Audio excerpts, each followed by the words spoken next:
Accepted that Julian Assange was a suicide risk and that if he was put under special administrative measures in the United States prison system, that would be an oppressive act. And on that basis, she refused extradition.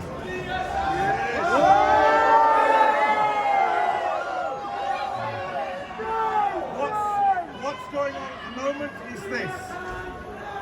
First of all, the United States are going to appeal this decision, and so the decision will be taken to a higher court, I expect, and we will have to fight this fight all over again.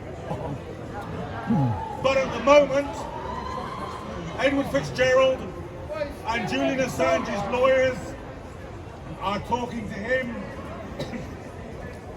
so that they can prepare a bail application.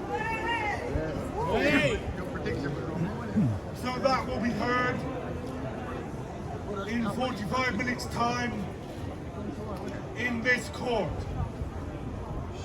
So please, do celebrate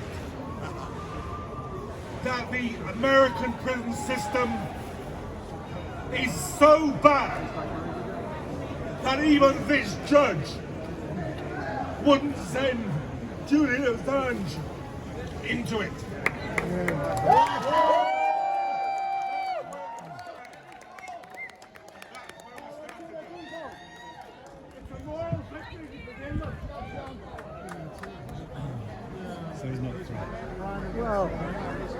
We welcome today's decision. We are relieved that Mr. Assange will not be extradited to the United States.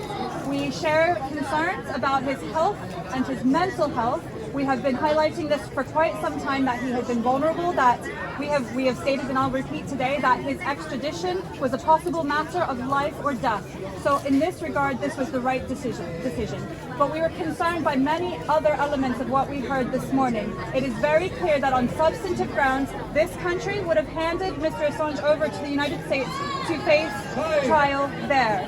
We disagree with the judge's assessment that this case was not politically motivated. We disagree with her assessment that it was not about free speech. We remain convinced that Mr. Assange has been targeted for his contributions to journalism. As we all know, the publication of the leaked information informed extensive public interest reporting. The public had a right to these stories, and the public still has a right to these type of stories. Yes. We're concerned that this decision leaves the door open for further prosecutions in this regard. If this happened to somebody that did not suffer from the mental health issues that Mr. Assange suffers, they could easily be handed over. Somebody else could just as easily be made an example of in the same way. So regardless of the fact that he will now not go to the United States, a clear signal has been sent that the arms of the US can reach everywhere, that journalists everywhere have to be a bit concerned about what they publish, particularly related to national security issues pertaining to the United States government. I would have liked to see a stronger position from this court and indeed the UK government in support of press freedom of expression, of human rights in this regard. So we continue to make a point on the broader principles here, and note as well that the Espionage Act must be reformed. It lacks a public interest defense. If anybody else is pursued in this way, they cannot adequately defend themselves. No publisher, no journalist, and no source.